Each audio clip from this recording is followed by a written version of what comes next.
Bem-vindos ao Underground do Booktube. Olá, pessoal! Hoje vamos falar sobre as leituras do mês de julho. Faz tempo que eu não faço vídeo de leituras, mas também tinha muito tempo que eu não lia tanto num mês. E eu confesso que isso só aconteceu porque eu estava de férias no mês de julho. Minhas aulas voltaram agora em agosto, então acabou a mamata, né? Agora voltou as tarefas, então meu ritmo de leitura provavelmente vai diminuir. Então, vou fazer aqui para vocês um compilado dessas leituras. Vai funcionar assim. Eu vou colocar os livros em ordem que eu li, tirando os livros de continuação de série, que eu vou deixar por último, porque são livros muito específicos. Então, quem não tá lendo as séries não vai ter interesse em ouvir eu falar sobre as continuações. Então, eu vou deixar eles no final do vídeo. Então, vamos lá. A primeira leitura, sem ser de série, que eu fiz foi Um Péssimo Dia, da Natália Borges Polesso. Eu comentei sobre esse livro brevemente no meu vídeo de tag de 50%. Ele é um livro de literatura brasileira contemporânea. Eu já havia lido outro livro da Natália, que é o livro de contos Amora, que havia ganhado o Jabuti. E eu também não tinha gostado do livro de contos Amora. E eu também não gostei desse livro.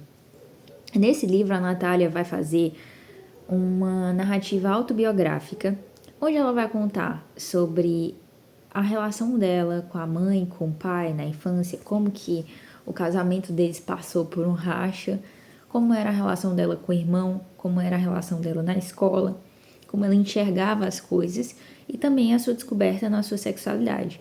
Eu fui ler esse livro às escuras, vamos dizer assim. Eu não sabia do que se tratava. Eu peguei porque era muito curtinho.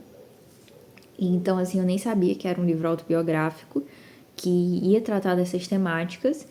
E eu reitero o que eu falei no meu vídeo de tag de 50%. Não é um livro horrível. Não é a pior escrita do mundo. Eu sinto que a Natália Borges, quando ela vai tratar do psicológico das personagens, ela faz isso no livro dela, Amora. Ela manda muito bem. Mas quando ela fala de assuntos mais cotidianos, no livro lá, Amora, eu sentia que parecia uma fanfic.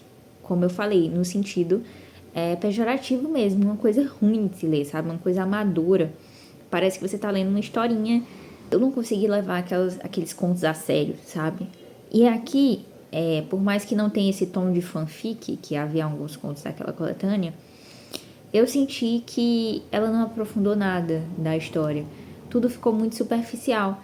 E quando ela entrava nos assuntos, você pensava, não, ela vai aprofundar aqui, a gente vai sentir algo a mais, né? Ela vai desenvolver essa temática. Não. E até mesmo quando chega no ponto de falar dessa sexualidade, o livro acaba. E você fica assim, tipo, nossa, é sério que acabou assim? Não tem mais? Então é um livro facilmente esquecível. Eu sinto que a literatura brasileira contemporânea, ela sofre de um mal chamado esquecimento, entendeu?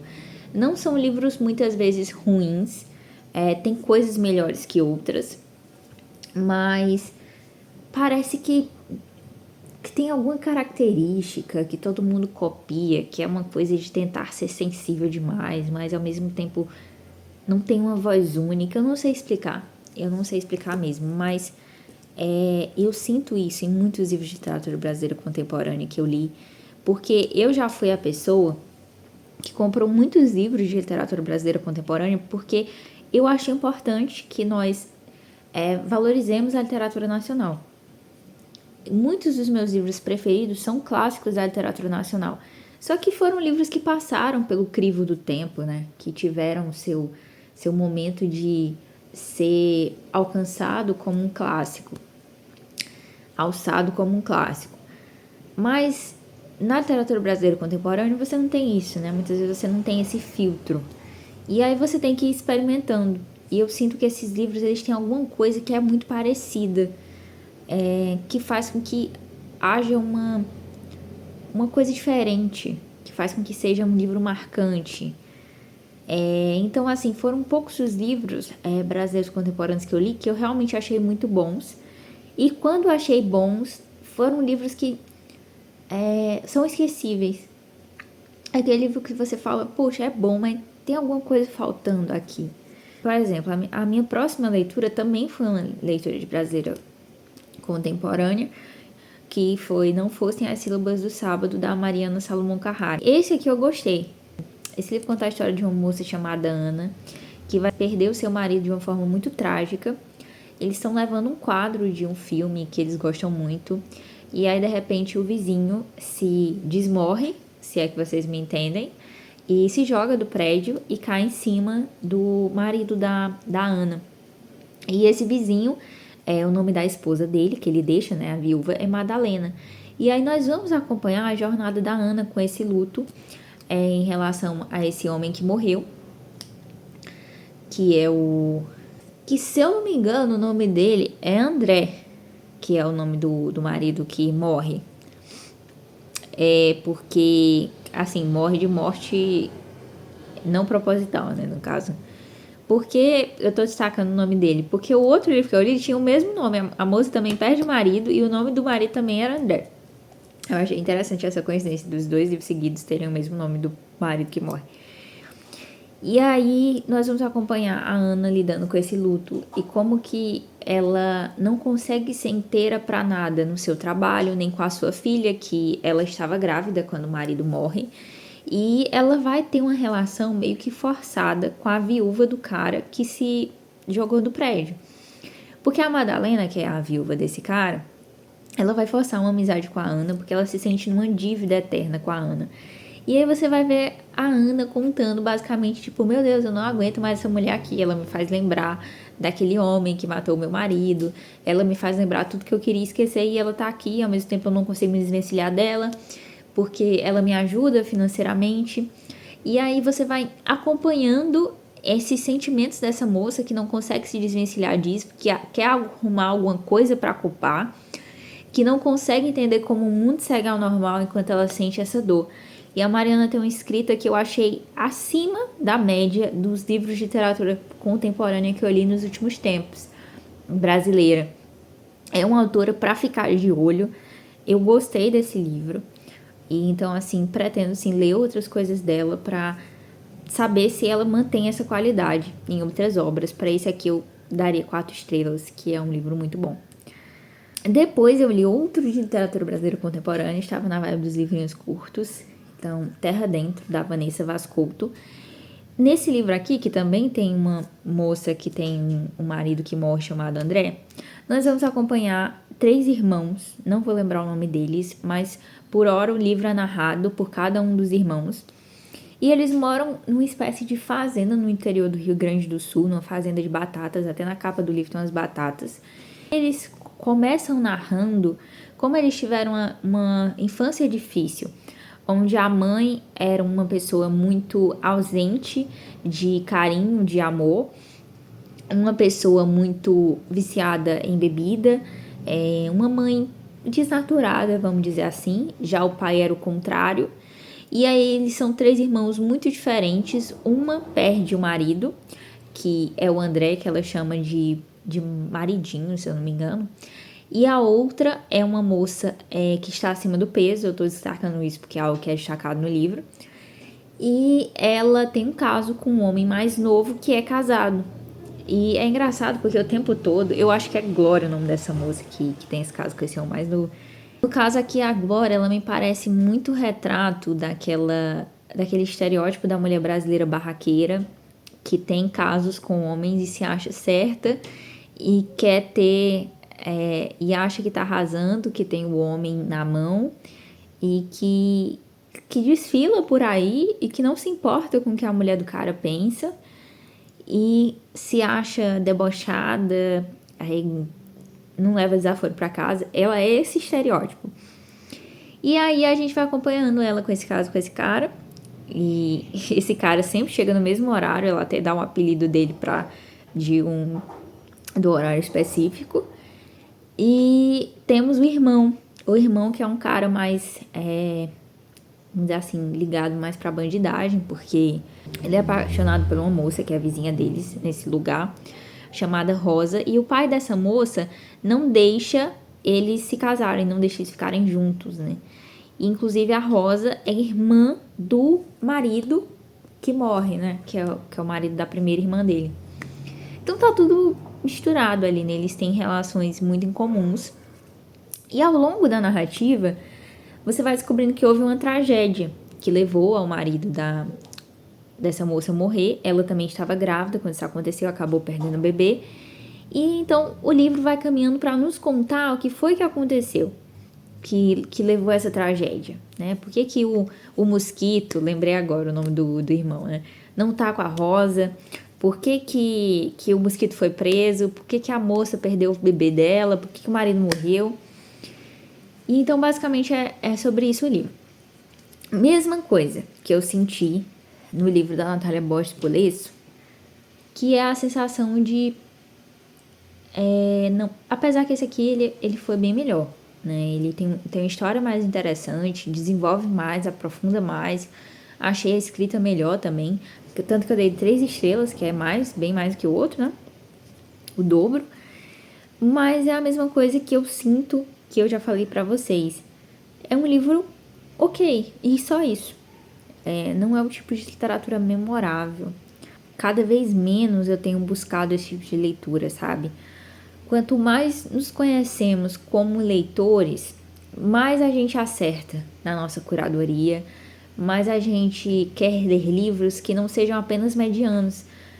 Você não quer passar 3, 4 horas, 5 horas da sua vida lendo livros que são apenas medianos. Você quer ler livros memoráveis, que vão ficar com você, que vão te ensinar alguma coisa, que você vai admirar esteticamente. Cada vez menos eu tenho buscado livros medianos para as minhas leituras. Eu quero livros que realmente me tragam algo de interessante. Então, é por isso que eu fiquei tanto tempo sem ler literatura brasileira contemporânea, porque cada vez mais eu percebia que esses livros para mim eram apenas medianos. E mesmo assim eu ainda tento dar uma chance, eu ainda tento, porque eu não gosto desse complexo de vira-lata, de achar que tudo que é nosso é ruim. Mas ao mesmo tempo eu não vou chegar aqui e dizer que algo é bom só porque é brasileiro. Porque eu estaria sendo, como eu posso dizer, desonesta, né, com vocês. O próximo livro que eu li foi O Homem Bicentenário, do Isaac Asimov. Um autor consagradíssimo de ficção científica. Muito importante, né? O homem escreveu, se eu não me engano, mais de 500 títulos. É bizarro o que esse cara fez. E esse O Homem Bicentenário, eu lembro de ver trechos do filme na minha infância. Tanto que eu fui imaginando o ator enquanto eu li o livro, né? E esse livro é tão gostoso, super simples de ler, fácil. E conhecemos a história do Andrew, que é um robô que é criado por uma família abastada, que o patrão tem uma ligação com um tipo de congresso, não vou lembrar exato o nome, uma assembleia, algo assim. Por isso ele é uma das poucas pessoas que na época podiam ter um robô. E ele tem essa família que ele chama o patrão de senhor, aí a esposa dele de senhora, a menininha de pequena senhorita, aí tem a outra que é a senhorita.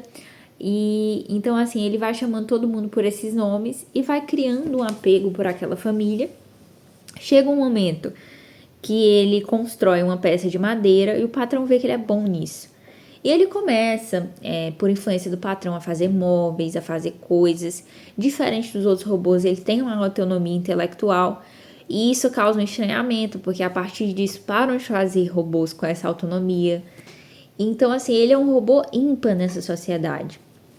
Diferente de outras histórias de robôs que a gente vê, aqui parece que o Andrew é o único que tem consciência de que, tem algo errado, eu não sou totalmente livre. Então nós vamos acompanhar o amor que esse robô tem por essa família, a sua jornada em busca de sua independência, dos seus direitos como robô, dos seus direitos de ser um homem como qualquer outro, né? Até que ponto, o que é a humanidade, o que é ser humano? Esse livro discute muito isso. E me lembrou muito um jogo que eu amo, chamado Detroit Become Human. Apesar de que o Detroit Become Human é uma coisa muito mais generalizada, mas eu amo essa temática dentro da ficção científica da questão das inteligências artificiais. Porque eu acredito que é uma coisa que vai se tornar cada vez mais comum, já está no nosso dia a dia, mas você ainda consegue reconhecer, de certa forma, que é uma inteligência artificial. E quando chegar ao ponto que a gente não vai conseguir reconhecer mais, e que essas máquinas provavelmente vão sim criar uma independência e vão querer conviver com a gente, o que vai acontecer? A ficção científica, ela tem esse mérito de trazer coisas que realmente acontecem. Quantas coisas que livros de ficção científica previram que hoje a gente vê acontecendo todos os dias, tanto nas distopias, em outros contextos. Então, assim, ficção científica tem esse dom de trazer muitas questões filosóficas, e por isso eu gosto tanto desse gênero, que diferentemente da fantasia, se chama ficção científica não à toa, porque traz elementos que poderiam realmente acontecer na vida real. Então, assim, eu gostei muito, eu dei 4,5 estrelas para esse livro. O próximo foi Abdicação da Sanidade, do Steve Turley. Esse livro foi um livro assim que eu fui ler, deveria ter lido melhor a sinopse, porque eu achei que era um livro que ia falar justamente sobre essa questão de sanidade, de um ponto de vista cristão e tudo mais, como que se trata o mundo, como que tá a questão do mundo, que tá cada vez mais insano, tudo que é normal tá virando anormal e vice-versa. Mas ele, na verdade, é um livro sobre outro livro. Ele é um livro sobre a abdicação do homem, Nossa, na verdade o nome do livro é Abolição da Sanidade, porque eu tinha escrito errado aqui. Na verdade, ele é um livro sobre a abolição do homem, do C.S. Lewis. Então, assim, como eu não li A Abolição do Homem, que inclusive dizem que é um dos livros mais difíceis do Lewis, né? Mas eu quero muito ler, eu, assim, é como se fosse um comentário sobre outro livro. Então, por mais que não seja ruim, eu prefiro ler o livro, entendeu? Então, assim, por conta disso, pra mim foi só um livro razoável, dei 2,5 estrelas. Super curtinho, é mais se você não entendeu A Abolição do Homem de C.S. Lewis, procura esse livro, porque ele vai te explicar. Ele vai destrinchar o livro pra você. Porque ele é basicamente uma interpretação daquele outro livro, e que inclusive eu concordei bastante, né, com muitas das coisas que o C.S. Lewis aborda no livro, né, supostamente, porque eu não li ainda. E aí temos o favorito do mês, que foi o Mestre Margarida, do Bulgakov. É um clássico da literatura russa. Mikhail Bulgakov é um autor que me marcou muito nesse livro tão maravilhoso, que através de uso de elementos fantasiosos, de elementos bíblicos, traz uma crítica ao regime stalinista de forma magistral, através da figura do diabo em Moscou e de seu séquito e de demônios que infernizam a vida daquelas pessoas e expõem suas hipocrisias. Eu confesso para vocês que eu não vou falar muito sobre esse livro, porque eu vou ter coragem ainda de editar o vlog, né, de leitura sobre. Não considerem aquele vídeo uma resenha, porque não estou me sentindo à altura de fazer isso. Mas eu gostei demais desse livro. Se você gosta de livros de ficção com crítica política, que façam isso de maneira genial, com aquele saborzinho que só os russos têm, vai nesse que vai dar tudo certo. E aí depois eu li mais um russo, que foi o Diário de um Homem Supérfluo, do Turgenev. A Mônica foi certeira nesse presente que ela me deu. Eu amei esse livro. Confesso que comecei achando que ia ser um livro favorito, porque é maravilhoso, muito bem escrito. O Turgenev tem uma escrita que é aquela coisa de frase de post-it, que a cada página que você lê, você quer marcar com uma frase com post-it, um trecho com post-it. Porque é muito trecho, assim, eu ia marcando o livro a cada coisa, porque realmente é muito bom. E se trata justamente desse homem supérfluo que se sente inútil, se sente sem um propósito, sente que está nessa sociedade só por existir, que ele foi um erro da natureza, e procurando se preencher de alguma forma e não conseguindo fazer isso. Eu confesso que eu fui enganada, porque eu achei que o livro tinha 90 páginas, mas na verdade tem 70, e as últimas 20 é só o pós-fácil do tradutor falando sobre o contexto da obra, que é muito bom, inclusive o pós-fácil ali também, gostei. Vai sair resenha sobre esse livro também, por isso que eu não vou falar muito dele. Só que assim, como eu fiquei com um gostinho de quero mais, eu terminei e eu falei, tipo, é sério que acabou aqui? Eu queria mais dessa história, eu queria que fosse um romance gigante. Turgenev, por que você fez isso comigo? Então, ia ser favorito, mas como acabou assim, meio do nada e eu queria mais, eu dou 4,5 estrelas. É muito bom, mas como eu disse, queria mais.